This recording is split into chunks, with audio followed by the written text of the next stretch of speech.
Hello and welcome to the YYC Soccer Podcast. My name is Jason Kmet, and my co-host is Scott Strasser. Hey, Scott. Hey, Jason. How's it going? Pretty good night tonight. I'm just staying in. Bit of rain tonight, but overall just pretty low key. Sounds good. I had a good night myself. Caught up with some friends we haven't seen for a long time and had a really good chat for the last few hours. They actually just headed out shortly ago, but excited to talk soccer now. If you are a new listener to our podcast, Scott, what is the YYC Soccer Podcast all about? So we talk about soccer in Calgary at the professional, post-secondary, and amateur levels. We discuss Cavalry FC and the Calgary Wild. And at this time of year, we talk a lot about the Calgary-based teams competing in League One Alberta. But basically anything to do with soccer in Calgary, we try to cast a pretty wide net. Yeah, and this week we're going to be talking about Cavalry FC. We'll talk about their match against Vancouver on Tuesday night in the Canadian Championship, and we'll also preview their upcoming match against Vancouver FC. They play them again. We're going to talk about Calgary Wild and their early in the week matchup against Halifax, and also preview their upcoming match as McMahon this weekend. We'll talk a little bit of League One, and we have an interview this week. Yeah, we talked to Calgary Wild midfielder Jenaya Robertson, and she talked to us about her career thus far in professional soccer. She also talked about some of the injuries she's overcome. She actually has a really interesting story that she shares with us regarding one of the injuries she had during her youth and then subsequently in her post-secondary career as well. Yeah, I thought she's pretty thoughtful and had some interesting comments for sure. So good interview, and we'll run that in a little while. But I think our first segment here, we're going to talk about Cavalry FC. This is Kanija Elva, and you're listening to the YYC Soccer Podcast.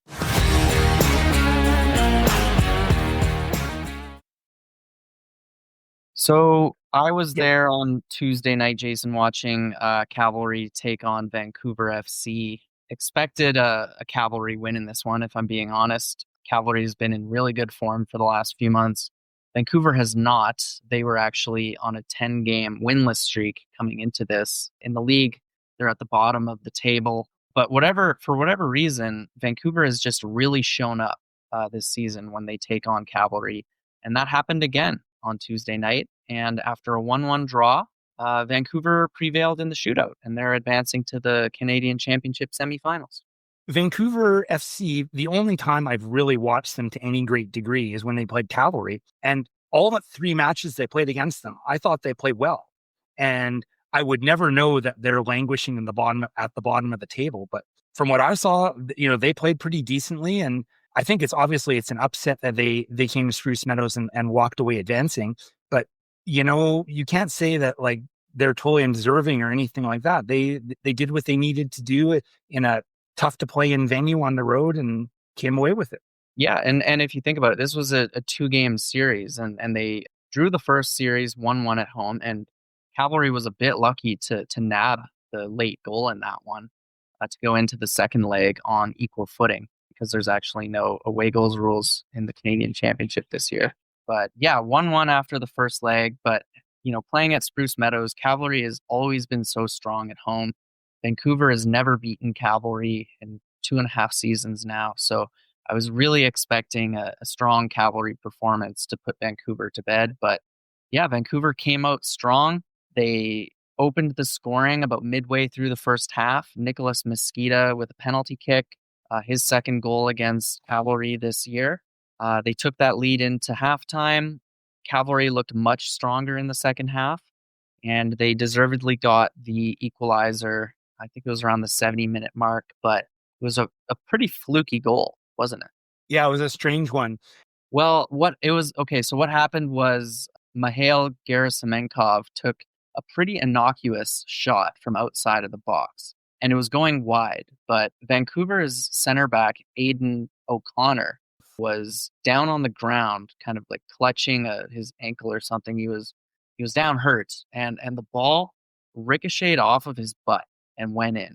And one of the strangest goals I've seen at Spruce Meadows. But yeah, it drew the team's level, and Cavalry after that point seemed the team more likely to to score the winner, but Vancouver still had a few decent chances. I remember Marco Carducci in the 85th minute was forced to make a pretty important save, and then shortly after that, center back Levi Lang had to make a pretty big block. But we ended level 1-1, and penalty kicks are a little bit of a coin toss. And Vancouver, they came up clutch in that shootout. Talking about the shootout, I mean, it's hard for me because I'm taking photos, so I don't even see if the ball goes in or not. I have to rely on whether or not there's cheering. But overall, I mean, it seemed like Vancouver was taking their penalties really well. Marco Carducci was sometimes diving the wrong way. They did miss one, right? Or was it a save? See, I don't even know. But it was a save. Yeah. So he did get the one save, but from Cavalry, the two misses came from Tobias Warshevsky, who shot first, and then Maël Henry, who was, I believe, the first shooter after the 5 initial shooters. So the first of the sudden death shooters. Right. Yeah, that's right. You got it right. And yeah, he was pretty distraught after missing the kick that lost the game for Cavalry.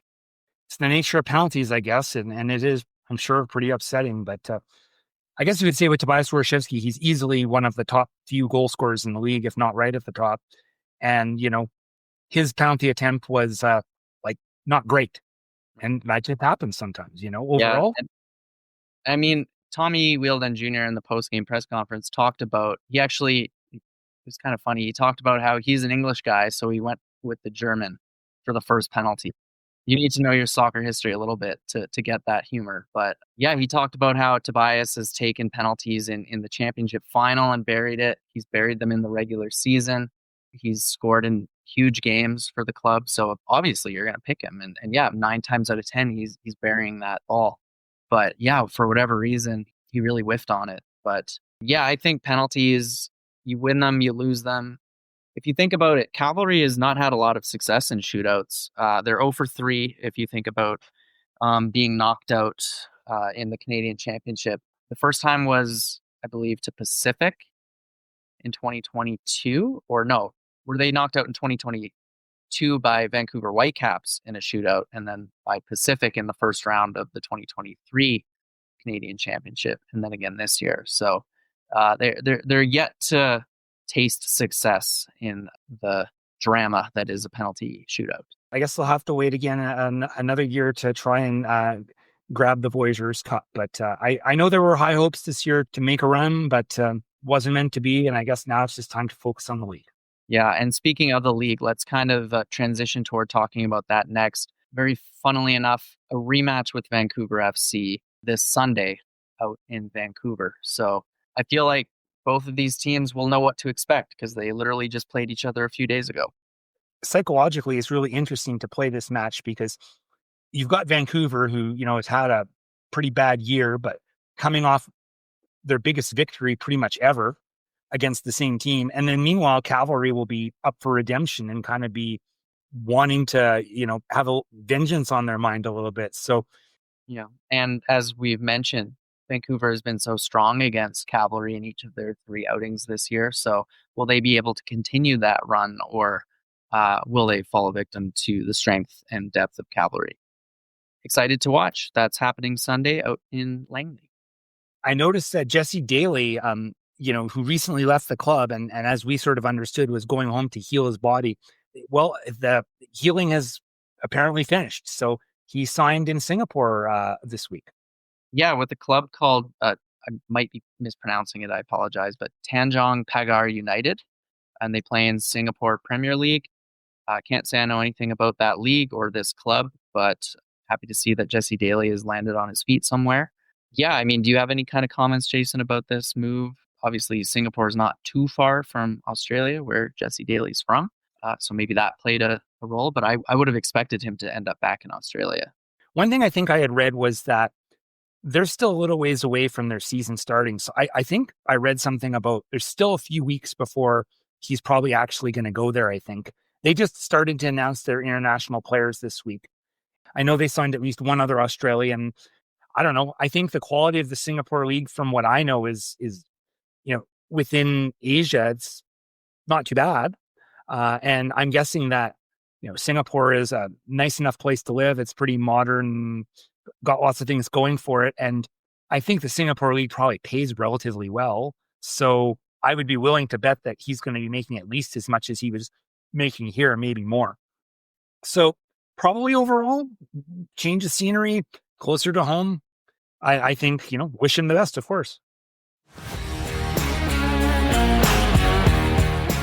Hi, it's Jenaya Robertson, and you're listening to the YYC Soccer Podcast. So, Scott, let's talk about the Calgary Wild, and they had a Monday afternoon match in Halifax. I guess Halifax time, it would have been Monday evening, I guess 6:30, but 3:30 our time. They played the Tides, and they went down to defeat 1-0. Yeah, this marks the Calgary Wild's third loss in a row. So they're definitely in the midst of a rough patch, really struggling with injuries and absences in this one. Halifax definitely looked like the stronger team. They came out off the front foot and got their goal about 10 minutes before halftime. Clever set piece. They had a short corner, then played it back, crossed it in. The Wild weren't able to properly clear their lines, and it ended up with their Nakamura heading it past Stephanie Bukovic. And that was the only goal in this game. The Wild were unable to claw their way back into it. And yeah, Halifax earned what was just their second win of the season. I didn't see very much of the first half, but I think I saw pretty much the whole second half. It wasn't exactly a thrill-minute match. There wasn't a lot happening. If you look at the stats, the Wild had more of the possession and that sort of thing, but really, they never really got any serious chances except for one with, Callie Johnson came in as a substitute in the second half, and she created some offense and had a really good shot, but Halifax keeper made a good save. I think probably the only time they were really challenged the whole evening. They weren't getting into the final third. They weren't getting into the box. We talked about this when we did our mid-season report card, and everything was kind of still the same as what we talked about. It's just they're not creating offense. And then with their injuries and sort of their makeshift back line that they have, if something goes wrong and they let in one goal, right now they're not able to respond offensively and get that back. And that's what happened in this game. I don't think Halifax looked that brilliant offensively, but they had one chance on one kind of miscue and they scored. Yeah, I saw more of the first half than the second, so I don't know how well the Wild responded to going 1-0 down. But we have seen this season that they, like you mentioned, they struggle to, when they do go 1-0 down, they struggle to get back into games, right? I think this was the second or third 1-0 loss of theirs this season. I remember they lost to Vancouver 1-0, but it's really tough going for the Wild right now. They were missing Jacqueline Savitsky, who I think is a really important player for them. And yeah, just offensive struggles. This is a team, rather, that you really need to be putting the ball past. Halifax is at the bottom of the league standings, but they didn't look like it in this game. So I think there's going to have to be some conversations about what went wrong. I'm sure they've had those conversations, but it's going to be on the Wild to start reversing their fortunes quick before the other teams start to pull away from them. And they'll be taking on a team that they have yet to beat this season on Saturday in the Vancouver Rise. Yeah, and the Rise and the Wild have, very, very similar records. Calgary's got 11 points and the Rise have 12 points. And they played the same number of games. So there's just very small difference between the two clubs when it comes to the table. So, getting 3 points here would be massive, right? You would vault ahead of Vancouver and break this losing skid. And if you don't, then all of a sudden, fourth place just falls that much farther away. Definitely, yeah, and good mention about the similarity in the standings. Vancouver and Calgary, interestingly, both teams have won only 3 of their first 10 games, but head-to-head, they were very even, right? Vancouver won that inaugural game 1-0, but then the other match, which was at Swangard, was a draw. So should be an evenly fought game, but we aren't really sure the injury status of a lot of Calgary Wild players. So it's hard to tell exactly how that will play into it. Yeah, we've tried to get some more answers about the status of some players, but yeah, we haven't been able to get any clarification. So I don't really know who will be available on Saturday or not. But yeah, they need some people back. We are going to run our interview with Jenaya Robertson now. So let's listen to what she has to say about the season thus far. And for her, this game will be an exciting one considering that she is from Vancouver. I'd like to welcome Jenaya Robertson to the podcast. Jenaya is a midfielder for the Calgary Wild. Jenaya, thanks for coming on our podcast. Yeah, thanks for having me. When we do these interviews, we always like to start by asking our guests for their career background. So would you mind kind of sharing, your playing career to date, some of the other teams you've played for? Sure, yeah. I grew up in Vancouver, BC, so played all of my youth career in the Lower Mainland. And then when it came to university and deciding where to go, I chose to stay close to home. So I signed for Trinity Western University and played there for 5 years and had an incredible 5 years. And then I always knew that I wanted to play professionally ever since I was about 8 years old, probably more so when I was 14, where it became a little bit more of a serious dream.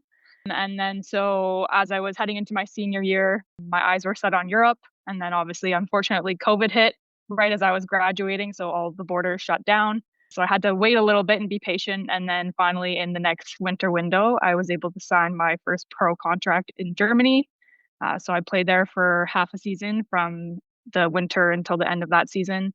Unfortunately, picked up an injury there. And then it was tricky to find something right after that. But then eventually signed in Spain. So I played there. I signed in December. My visa took 2 months. Got there in March, played 5 games. Unfortunately, had a little bit of a hip tear. So I missed the remaining 4 weeks of that season. So that was very frustrating. And then after that, I made my way to Ireland. So I was in Ireland the past 2 professional seasons, also only playing half seasons there due to unfortunate injuries, which has been a very frustrating part throughout my pro journey. But now, obviously injuries are part of the process, but I feel like I'm through that phase. And yeah, now I've signed with the Calgary Wild and have been enjoying it so much just being back in Canada. How did the opportunity come up to sign for the Wild, and what made you feel like it was going to be a good fit for you?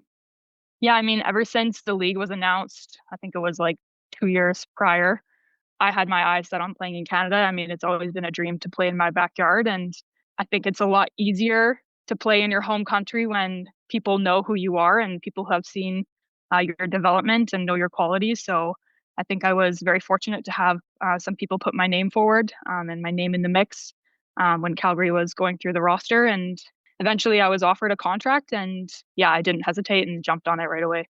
Jenaya, I want to circle back a little bit because you brought up some of the injuries that you've had to persevere through and recover from. I wanted to ask you about an ACL injury you got actually when playing for the Spartans. We read an article from 2016 about it. It's a long time ago now, but would you mind kind of sharing what that was like to go through and how it was something you had to overcome? If I rewind quite a bit, I initially got that injury when I was 14 years old, and I didn't realize I tore my ACL at the time. They were pretty sure that it was just a meniscus tear, so I rehabbed for 8 weeks and was able to be back playing. And every probably 2 or 3 months, my knee would buckle, and I was like, oh, it's just my meniscus doing its thing, and it became a norm.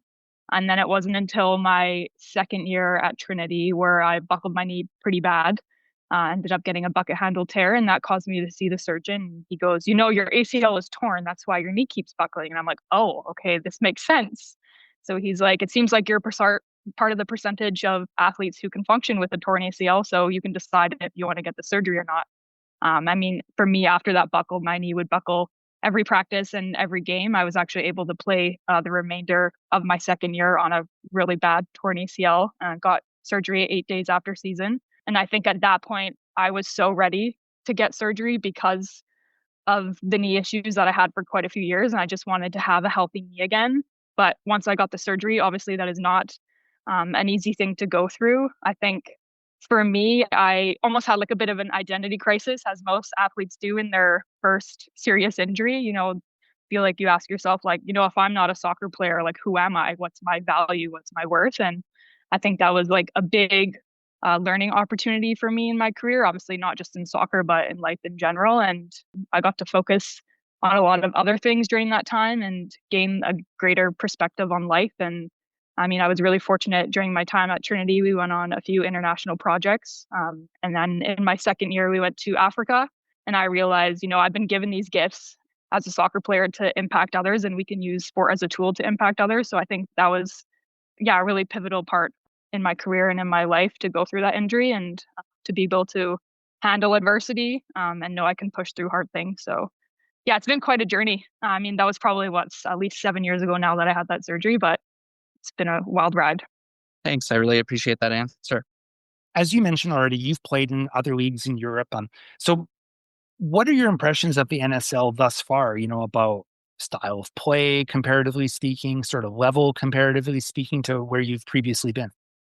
Yeah, I mean, I've been I wouldn't say pleasantly surprised because I knew it would be a good level, but just to see all of these games now, I think there is a high standard, and we see all the signings that have happened from international players and a lot of quality players in Canada, that there are good players out there, great performances. And I think I just love that transition from being able to play in Canada university soccer. And of course, it's quite a jump to the pro level. But I think now having this league in Canada and players seeing the quality that's there, they know it's attainable and achievable. And I think the level's only going to get better. I mean, some people could say, like, sure, North American soccer is quite direct, but I think you see some really great passages of play. And I think even on our team, we love to keep possession. So for me, that's been really fun. I love playing that style of play. I want to be on the ball. Our team wants to have possession of the ball and dominate possession. So I think that's a fun game to watch, and it's really exciting to be a part of. Jenaya, you've established yourself as a starter in midfield, I would say, but it did take a few matches before you sort of solidified your position there. I was curious if this is is it a function of a new team trying to find its feet, or does it take a while to just build chemistry or find what your own best role is for the team? Like, what did you kind of make of how you become this starting player for the Wild?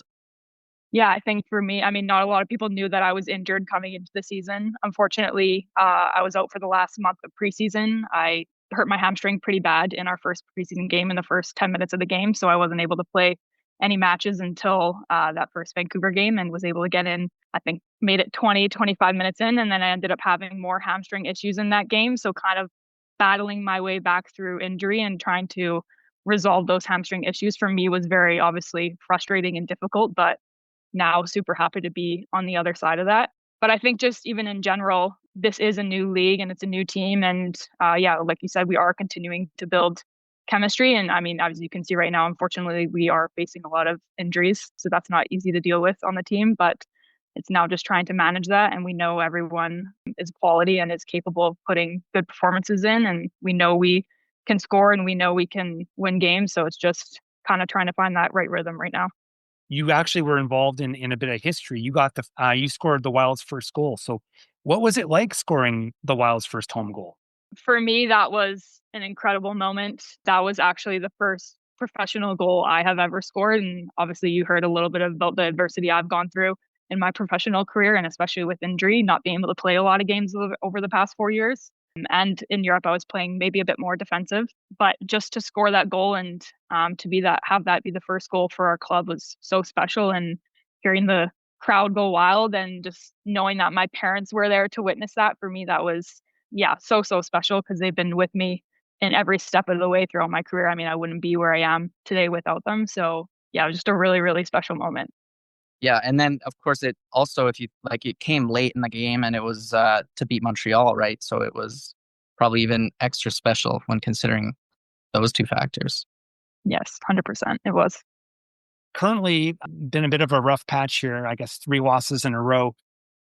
It's got to be frustrating. Like, how do you manage that frustration, and what do you think needs to happen in order for you to for the team to break out of this?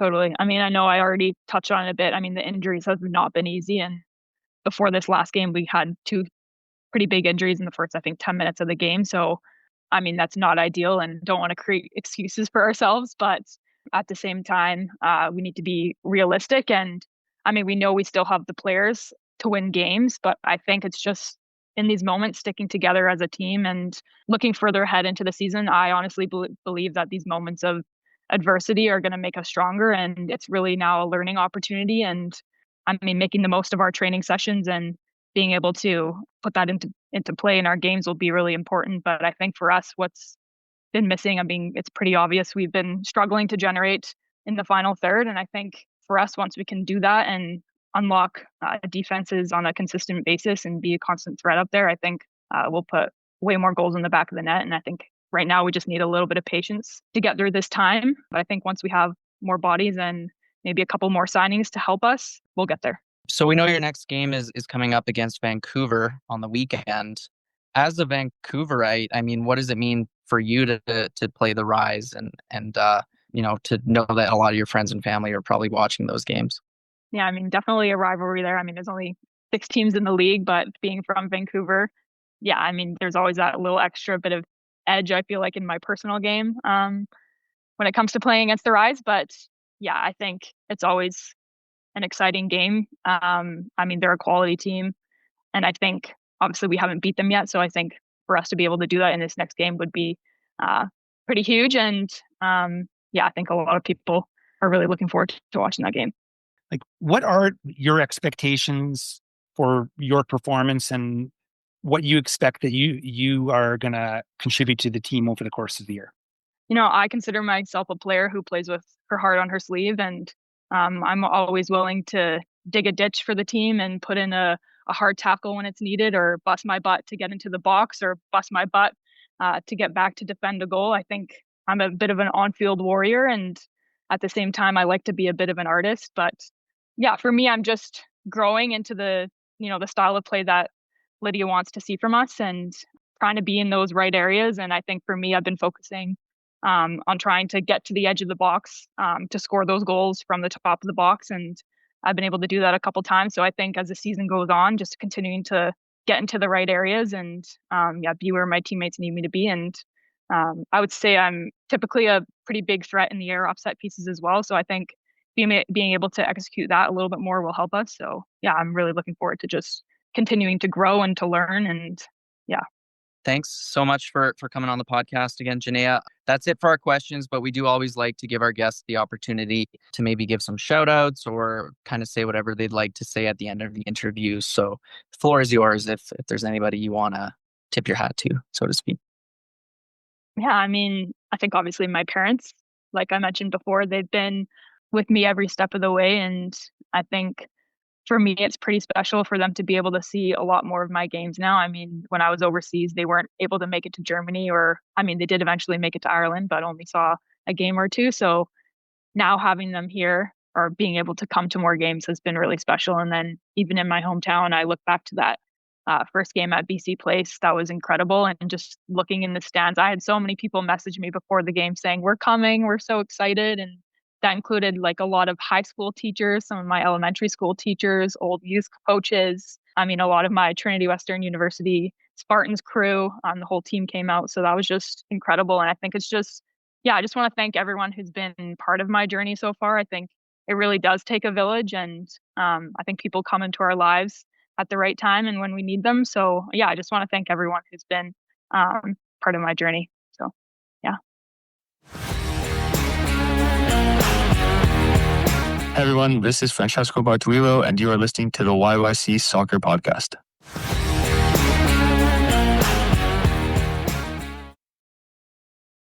All right, Scott.